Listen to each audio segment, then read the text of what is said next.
Estimados irmãos espíritas e não espíritas, sejam bem-vindos ao nosso canal. Inscreva-se, compartilhe, avalie.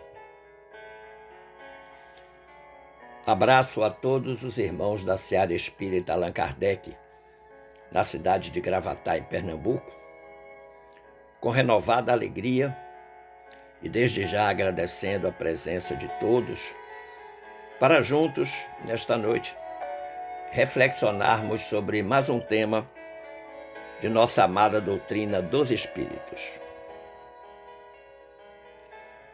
Manda-lhes dizer a benfeitora Glorinha: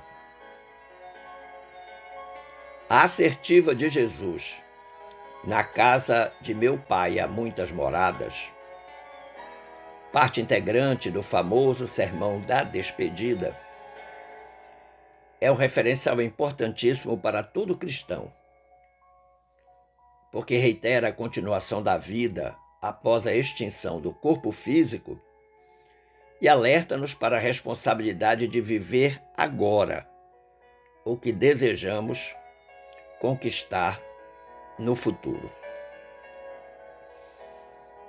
Recordando que o sermão da despedida é aquela fala de Jesus no que se convencionou chamar Quinta-feira Santa. Foi-nos solicitado pela direção da casa conversarmos um pouco sobre as diferentes categorias de mundos habitados. E, como de praxe, buscamos uma base evangélica e uma base doutrinária. A base evangélica fomos encontrá-la no Evangelho de João, capítulo 14, versículos 1 e 2, quando o Mestre Jesus disse: não se turbe o vosso coração. Credes em Deus, crede também em mim. Na casa de meu pai há muitas moradas. Se não fosse assim, eu vou-lo teria dito: vou preparar-vos lugar. Olha que interessante. Primeiro, o aspecto ético de Jesus, né? Na casa de meu pai, muita morada. Se não tivesse, eu já teria dito para vocês. Mas o mais importante é a esperança, a promessa de Jesus para todos nós. Vou preparar-vos lugar. E a base doutrinária vem do nosso Evangelho segundo o Espiritismo, capítulo 3. O que diz o capítulo 3? Qual é a temática central dele? Há muitas moradas na casa de meu pai. Nos itens 3, 4 e 5, que tratam exatamente das diferentes categorias de mundos habitados.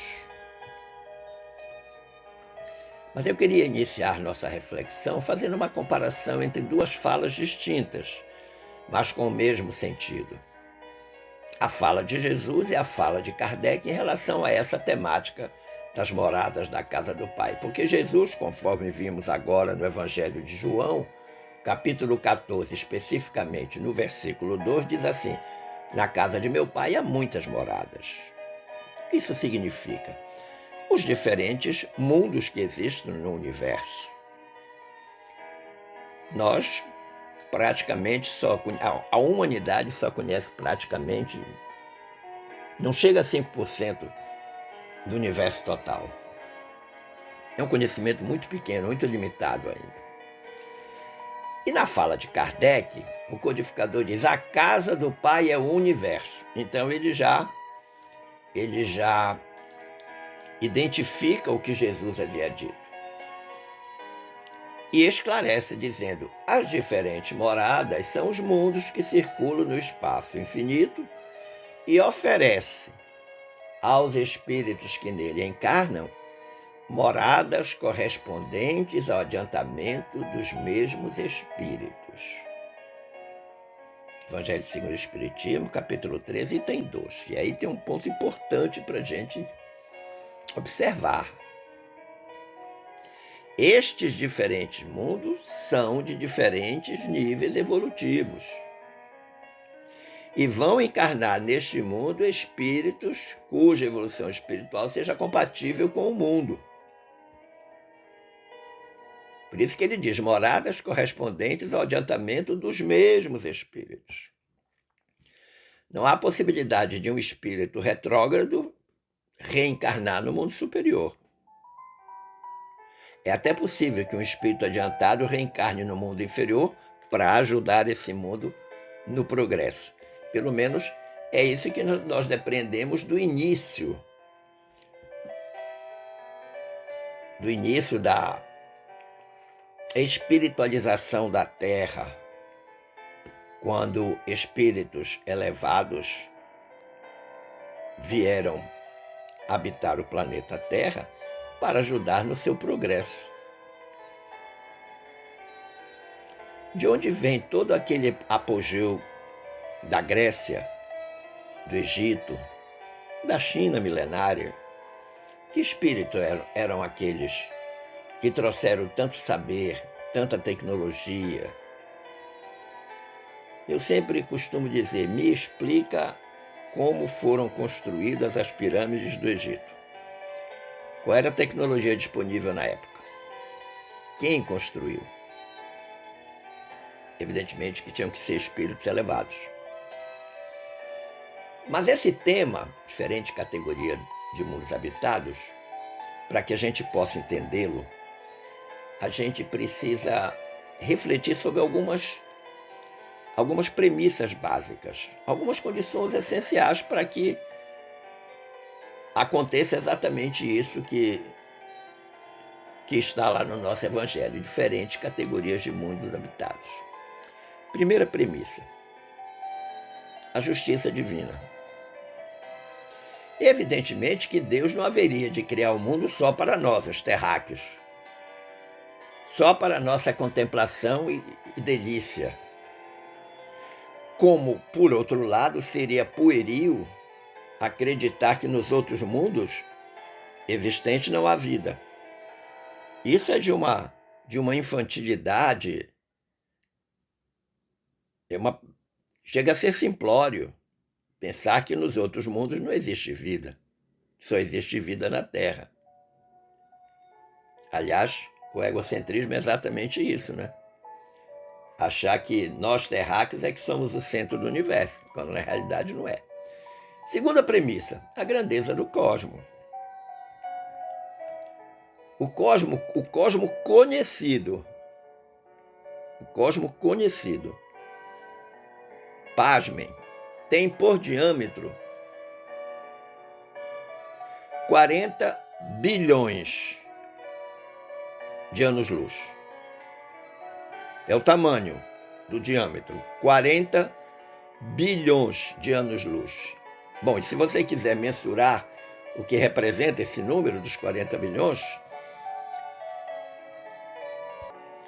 basta você multiplicá-lo por 9 quatrilhões, 467 trilhões, 280 bilhões de quilômetros. E esse número equivale a um ano-luz, ok? Então você vai multiplicar esses 40 bi por esse valor. Isso vai dar mais ou menos um número 3,786912, ou seja, 3,786912, acrescido de 23 zeros. Toma aí um pedaço de papel e uma caneta e coloca 23 zeros, um do lado do outro. E na frente dos zeros, esse número 3,786912. Esta, melhor dizendo, é a grandeza do cosmo. Terceira premissa: só a Via Láctea possui 200 mil planetas semelhantes à Terra. 200 mil planetas semelhantes à Terra. Ora, se há vida na Terra, por que não haveria vida nestes outros planetas que são semelhantes ao nosso? Nós não podemos fugir dessa possibilidade de haver vida em outros planetas. Aliás, hoje já não é mais possibilidade, hoje é uma certeza. Todo mundo tem acompanhado aí, através da mídia, a visita dos objetos voadores não identificados, famosos OVNIs, em diferentes pontos da Terra. Todo mundo deve se lembrar, lá no final dos anos 70, na cidade de Colares, no estado do Pará, aquele célebre episódio com irmãos de outros planetas, num grande objeto voador não identificado. Vamos lá para a quarta premissa. Temos que compreender que o estágio de vida dos outros planetas pode não ser percebido ou ser perceptível pelos nossos sentidos humanos, que ainda são pobres. Dizer que não há vida no outro planeta porque não viu ninguém não significa dizer que não haja vida. Mas existe vida numa dimensão que escapa à nossa percepção.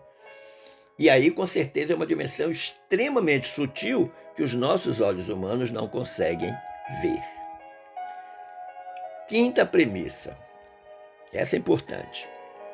A pluralidade dos mundos assegura a migração e emigração dos espíritos, consoante o grau de evolução de cada um. Isto significa dizer que espíritos de um mundo inferior que melhoram, que progridem, vão para o mundo mais elevado. Espíritos do mundo elevado podem vir para o mundo inferior? Podem, para ajudar o progresso moral, intelectual, tecnológico, social. Pode, sem dúvida, isso é possível de acontecer. Agora, a migração e emigração dos espíritos depende do grau de evolução de cada espírito. Há um progresso espiritual que corre em paralelo com o progresso do mundo para o qual esse espírito vai. Se alguém teve uma experiência num planeta extremamente atrasado, um mundo primitivo, e nesse mundo primitivo melhorou o suficiente para ir para um mundo melhor, ele irá, com absoluta certeza. E a mais importante de todas as premissas é a afirmação do próprio Jesus. Na casa de meu pai há muitas moradas. Quando nós vamos no item 3 do capítulo 3 do nosso Evangelho, nós podemos estabelecer a opinião de Kardec, o que Kardec nos ensina nesse item, como o ponto de partida do entendimento dessa temática diferentes categorias de mundos habitados. Por quê? Porque o ensino dado pelos espíritos, e esse assunto não está apenas no Evangelho, está também e muito bem explicado em O Livro dos Espíritos, o ensino dado pelos espíritos resulta que muito diferentes uma das outras são a condição desses mundos, quanto ao grau de adiantamento ou de inferioridade dos seus habitantes. Claro que vão existir mundos que são inferiores à Terra, tanto física quanto moralmente. Existem outros que têm um nível de desenvolvimento semelhante ao da Terra, e outros que são infinitamente superiores a todos os níveis, tanto físico quanto moral, tecnológico, social, etc. Recordemos que o próprio Kardec, como eu falei anteriormente, manifesta uma grande preocupação quando ele está escrevendo o Livro dos Espíritos, em perguntar para as entidades, as venerandas entidades que colaboraram com ele, se a constituição física dos mundos é a mesma. Pergunta 56, questão 56 do Livro dos Espíritos. E os espíritos respondem: não, eles não se assemelham de modo algum. Olha que interessante. Eles não se assemelham de modo algum. Por quê? Porque essa constituição vai ser diretamente proporcional ao grau de adiantamento dos espíritos que estão lá.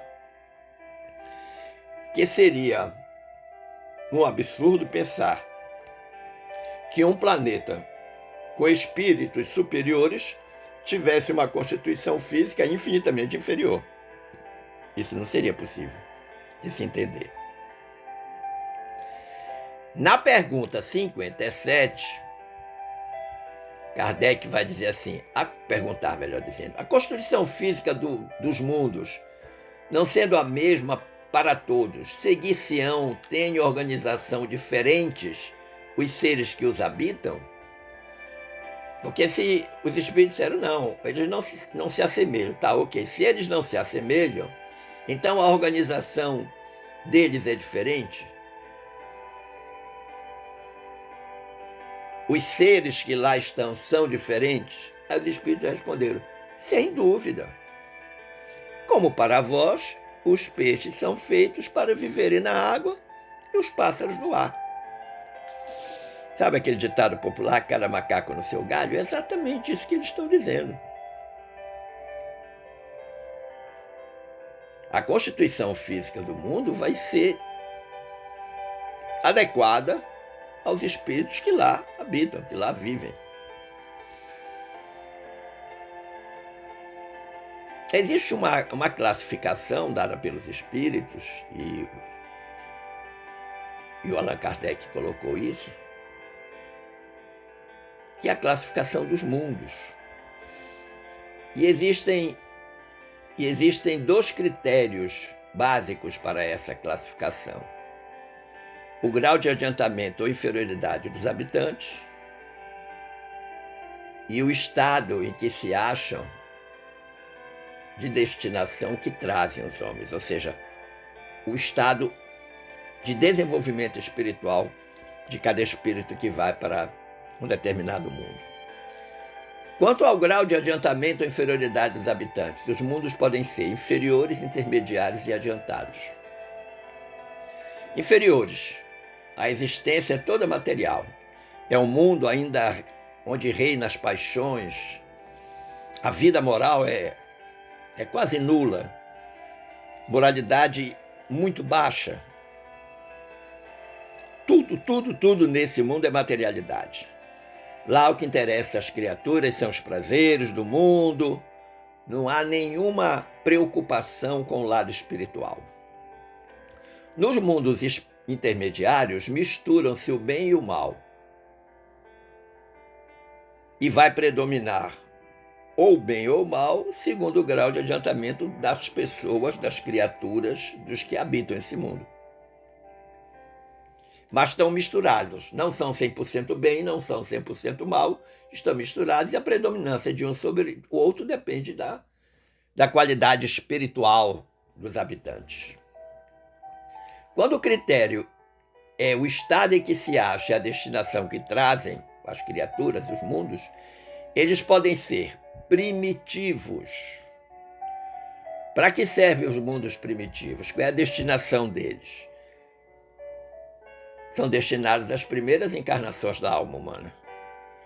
Todo espírito recém-criado por Deus, sua primeira encarnação será no mundo primitivo. Por quê? Porque Deus não cria nenhum espírito perfeito. Aliás, todos são perfectíveis.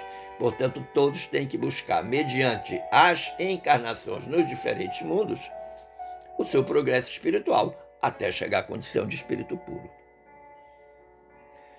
Segundo mundo, o mundo de expiação e prova. É um mundo onde ainda o mal predomina. Neste caso, a nossa querida Terra, o nosso amado planeta azul. Nós vivemos no mundo de expiação e provas. Significa dizer que até pouco tempo, e esse pouco tempo, por favor, não pense que é algumas horas, dias, meses ou anos, né? Pode ser milhares de anos. Até pouco tempo, nós éramos ainda um mundo primitivo. O terceiro são os mundos de regeneração. O mundo de regeneração não é um mundo absolutamente espetacular, não. As almas destes mundos ainda têm que expiar. Mas, como há um grande esforço de predomínio do bem e há uma luta intensa das criaturas que nele habitam em praticar o bem, não obstante o mal ainda existir nesse mundo, elas vão aurindo novas forças nas lutas do progresso espiritual. O quarto tipo é dos mundos ditosos. Nesses mundos ditosos, a principal característica dele é que o bem sobrepuja o mal. Ou seja, a prática do bem é muito mais corrente que a prática do mal. E o último tipo é o de mundos celestes ou divinos. Nestes mundos habitam os espíritos depurados. Por quê? Porque é um mundo onde só reina o bem. Estão os mundos, esse é o mundo, melhor dizendo, dos espíritos puros. O mundo, por exemplo, de onde veio Jesus. Vejamos agora as características de cada um desses mundos. Característica dos mundos inferiores. Lá,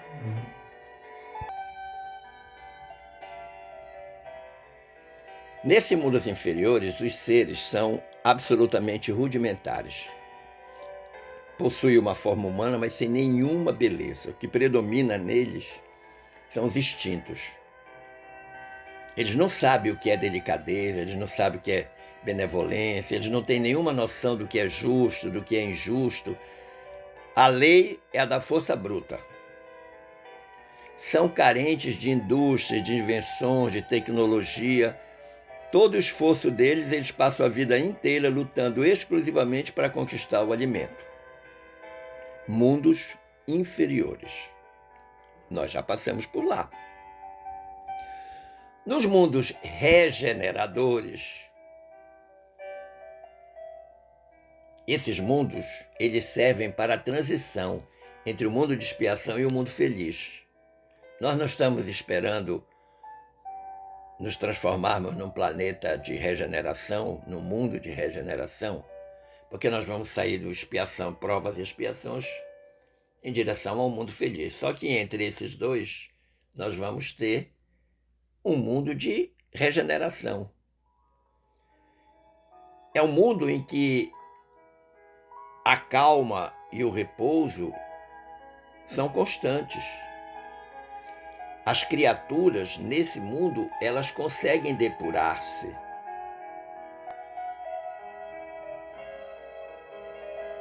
Eles são libertos de paixões, são isentos de orgulho, de inveja, de ódio. Ainda não existe a felicidade perfeita, mas vislumbra-se a aurora da felicidade. O homem lá, nesse mundo, ele ainda é de carne. Ainda tem que suportar provas, porém, sem as pungentes angústias da expiação. Lutam, mas não passam pela situação expiatória. As leis desse mundo ainda regem a matéria. E, finalmente, os mundos superiores. E vocês vão observar que as características são bem mais numerosas que as dos outros mundos. Primeiro, a forma humana. No mundo superior, ela é mais embelezada, aperfeiçoada e, sobretudo, purificada. O corpo não tem mais materialidade terrestre. Não está sujeito às necessidades, nem à doença, nem à deterioração que predomina na matéria. Não. Os sentidos humanos são muito mais apurados. Como o corpo é mais sutil, é mais leve, eles têm uma locomoção mais rápida e mais fácil. Eles não precisam andar, eles simplesmente deslizam. E não precisa haver esforço físico, basta a vontade. Pensou em se deslocar, desloca. Não há necessidade do esforço físico, muscular, para fazer o passo, para caminhar, não. Eu quero me deslocar, pensa e desloca. É rápido o desenvolvimento dos corpos nesses mundos. Eles rapidamente passam da infância para a fase adulta. Aliás, a infância é quase nula. E a vida neles é mais longa que na Terra. Se você acha muito viver 100 e poucos anos aqui na Terra, lá é infinitamente maior o tempo de vida. A morte, para eles, não causa nenhum pavor. Por quê? Porque, dada a espiritualidade elevada que possui, eles entendem a morte como uma transformação feliz. Não veem a morte como nós aqui na Terra, muitos veem como o fim de tudo. Não. Aliás, o espírita não pode pensar dessa forma. Outros até podem, mas o espírita perdeu o direito a essa licença poética. Lá existe a chamada livre transmissão do pensamento. Primeiro porque os pensamentos são puros, são nobres, são elevados. Ninguém pensa bobagem lá. Os povos desse mundo relacionam-se amistosamente. Não há nenhuma intenção de guerra, de belicosidade, de invasão, nada disso. O que estabelece a diferença entre as condições e da supremacia ao mundo, às pessoas, é a superioridade moral e intelectual. Lá não tem, por exemplo, o poder do dinheiro. A questão econômico-financeira não faz diferença nenhuma. O poder material, lá ser um general é tão importante quanto ser um soldado. Os dois estão no mesmo nível de importância, porque o que caracteriza a diferença entre as criaturas é a superioridade moral e intelectual. A autoridade nesses mundos merece o respeito de todos, tem o respeito de todos, porque ela está estabelecida no mérito e na justiça. Só exerce a autoridade aquele que tem mérito para fazer isso. Não, lá a autoridade não recebe decreto para exercer. A criatura não tem decreto para exercer essa autoridade. Mas é o mérito moral e intelectual quem determina. O amor e a fraternidade prendem uns aos outros todos os homens. Os homens são ligados. As criaturas são ligadas entre si pelo amor e pela fraternidade. Os bens que eles possuem são adquiridos por meio da inteligência, mais ou menos adquiridos por meio da inteligência. O mal nesse mundo não existe. Agora, os espíritos chamam a atenção que os mundos felizes, eles não são orbes privilegiados, por uma razão simples. Deus não é parcial. Existem os mundos. Agora, cada um de nós tem que criar as próprias condições para poder chegar a esses mundos. Todos têm os mesmos direitos perante Deus. Todos têm as mesmas facilidades para chegar a esses mundos. Todos enfrentam as mesmas dificuldades. Ora, o que isso tudo pode representar para nós? Conhecer o tipo de mundo, as características dele. Bom, consequências naturais deste conhecimento. Explica de onde vêm os espíritos que reencarnam na Terra.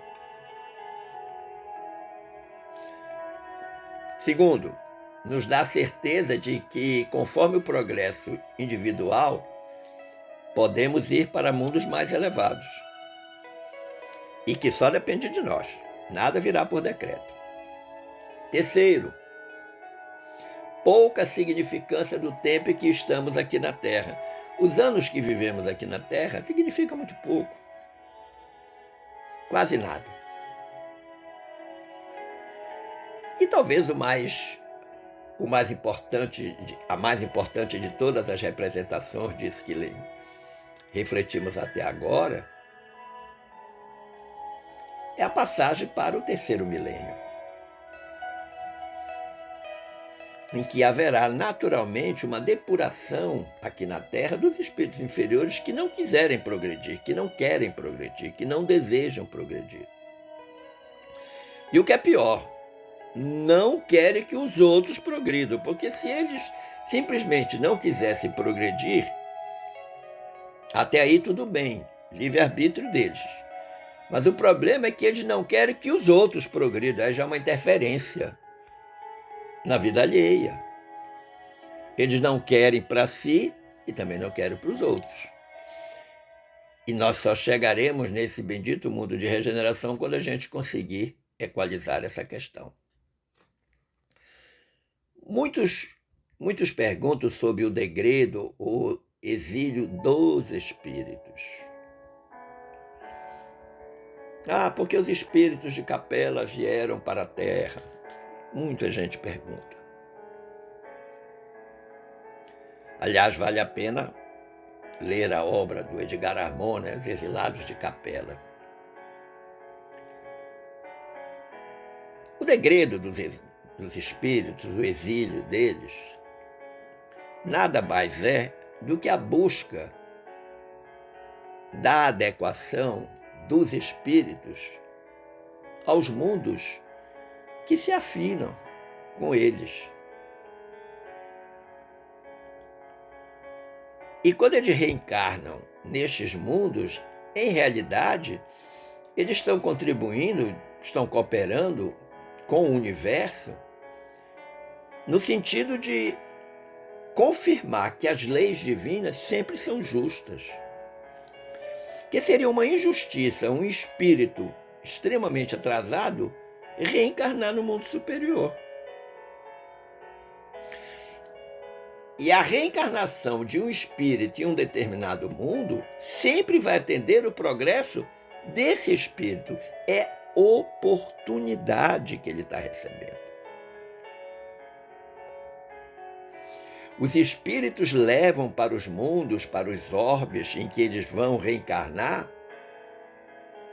todas as suas mazelas, mas também levam todas as suas potencialidades. E ele tem que fazer bom uso das potencialidades para poder eliminar as mazelas. É dessa forma que os mundos progridem. Os mundos progridem pelo progresso dos seus habitantes. Não há nenhum efeito mágico, divino. Não. O mundo progride pelo progresso dos seus habitantes. O exílio, o degredo, ocorre em todo o universo. Como eu disse anteriormente, da mesma forma que nós tivemos a colaboração dos capelinos para o desenvolvimento da Terra, assim também exilados da Terra vão colaborar num outro planeta que seja mais atrasado, melhor dizendo, que a Terra. Por exemplo, o planeta Quiron, que sabe-se que é um planeta, de acordo com os espíritos, mais atrasado que a Terra. Então, os exilados da Terra irão para esse planeta para ajudá-los a desenvolver, da mesma forma que os capelinos vieram para a Terra para nos ajudar a desenvolvermos-nos. Capela era um planeta infinitamente mais avançado.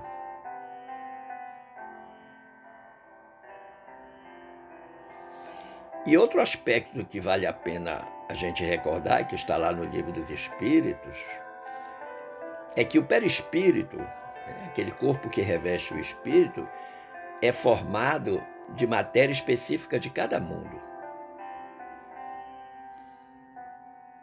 Quanto mais inferior for o mundo, mais denso é esse envoltório. Quanto mais sublimado for esse mundo, mais etéreo é esse envoltório. Ou seja, os espíritos puros têm envoltórios extremamente etéreos. Vejamos agora algumas características de planetas do nosso sistema solar. O espírito George, na Revista Espírita de agosto de 1862, deu as seguintes características do planeta Vênus. Ele disse: é um planeta de ar sutil, como o das altas montanhas terrenas, mas impróprio para os terrestres, com mar profundo e calmo e artes sublimes. Divisões, animosidades e guerras são desconhecidas a este orbe. Os habitantes são semelhantes aos da Terra. Adoram o Ser Supremo constantemente, mas sem necessidade de cultos. Alimentam-se de frutas e laticínios. desconhece a alimentação de carne. Lá não existem doenças e a perspectiva de vida é muito mais longa que na Terra. E consideram a velhice como sendo o ápice da dignidade. Vestem-se de forma simples, com grandes túnicas brancas. Use a sua imaginação, meu amigo, minha amiga, e vá idealizando como devem ser os venusianos ou habitantes de Vênus. E Marte, quem colabora? O Espírito Maria João de Deus, a mãe de Chico Xavier. Está lá na obra Cartas de uma Morta, que foi publicada em 1935. Maria diz que Marte é um orbe com habitantes que possuem uma grande espiritualidade e apenas vibrações de paz. Os homens, as criaturas lá são mais ou menos semelhantes aos da Terra, mas com diferenças apreciáveis de organismo. Eles possuem, além dos braços, ao longo das espáduas, ligeiras protuberâncias mais ou menos como uma asa, que permitem a ele a capacidade volitiva. Eles conseguem voar. O ar de lá é muito mais leve e a vida mais aérea. As edificações parecem com as edificações da Terra. Os seus habitantes têm um grande conhecimento de eletricidade, são donos de incríveis máquinas aéreas. Existem poucas montanhas, pouca água, mas o povo tem um excelente sistema de canalização de recursos.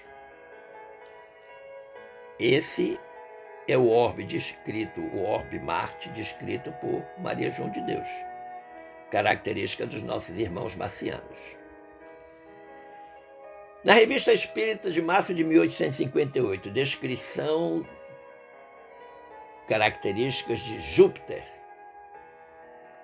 É o mais avançado dos planetas do nosso sistema solar, sob todos os aspectos.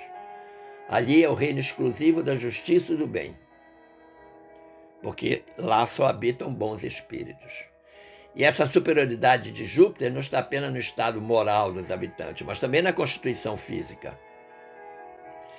Neste planeta Júpiter são encontrados muitos espíritos reencarnados de pessoas que na Terra foram muito boas, foram excelentes, honraram a Terra pelas suas virtudes e talentos. E os espíritos dizem que os animais em Júpiter são bem mais inteligentes que os animais terrestres, a ponto de realizarem trabalhos manuais. Olha que interessante. Espírito Saturno, quem nos dá algumas informações é novamente o Espírito Maria João de Deus, a mãe de Chico, lá na obra Cartas de uma Morta, 1935. Ela diz que Saturno, melhor dizendo, tem habitações bastante graciosas. O solo é branco, as folhagens azuladas e os mares rosados. Olha que multicor fantástico. Solo branco, folhagem azul, mar rosado. O dia lá é composto de 10 horas, diferente do nosso, que é 24. E as estações do ano duram quase 7 anos consecutivos. Você imaginou? 7 anos de primavera? Ai, que maravilha!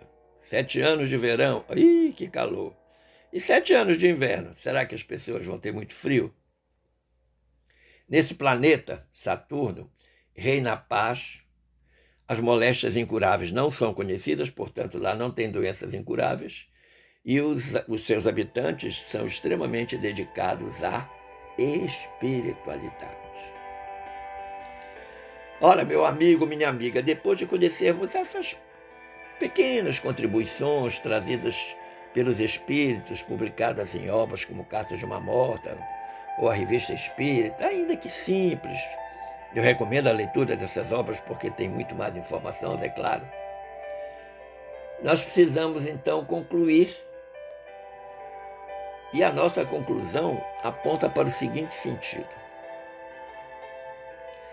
Cada espírito constrói o seu porvir na experiência reencarnatória.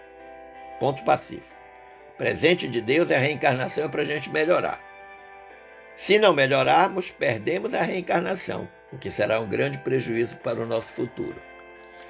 Sua destinação após a desencarnação está diretamente associada ao esforço e à obtenção da evolução experimentada, ou seja, o que nós conquistarmos cá na Terra, levaremos conosco, isso nos garantirá a vida melhor. A velocidade dessa chegada neste mundo melhor é determinada pelo esforço de cada um de nós. Esforço de afastamento da materialidade, esforço de aproximação da essência espiritual, que é a parte inexorável de que somos constituídos. Nós, em verdade, somos espíritos que estamos temporariamente num corpo de carne. E ele fica, a carne acaba. Então você, todos nós, precisamos nos aproximar da nossa essência espiritual. Dedicar todo o nosso empenho, todo o nosso esforço para essa essência espiritual. Como ensina Allan Kardec, para uns, uma recompensa ascender ao mundo de ordem mais elevada. Para os espíritos, é uma grande recompensa. Mas lutaram por essa recompensa. Como é um castigo o de prolongar a sua permanência no mundo desgraçado. Da mesma forma que você pode receber o benefício de ir para um mundo melhor, porque comportou-se, deu lustro ao espírito na sua reencarnação, você também pode permanecer no mundo atrasado, porque não conseguiu progredir como era esperado. E mais, pode ser relegado para outro ainda mais infeliz que aquele a que se vê impedido de voltar, quando se obstinaram no mal. Ou seja, a criatura que se obstina no mal, que passa uma reencarnação inteira fazendo maldade, não volta para a Terra e com absoluta certeza vai para o mundo inferior, pior do que a Terra. Porque lembre-se, nós construímos agora o nosso futuro. Não é diferente. Não é diferente. Esperando ter contribuído para o entendimento desse tema, eu agradeço o carinho da atenção e das boas vibrações dispensadas e desejo que fiquemos todos em paz com Jesus. Forte abraço!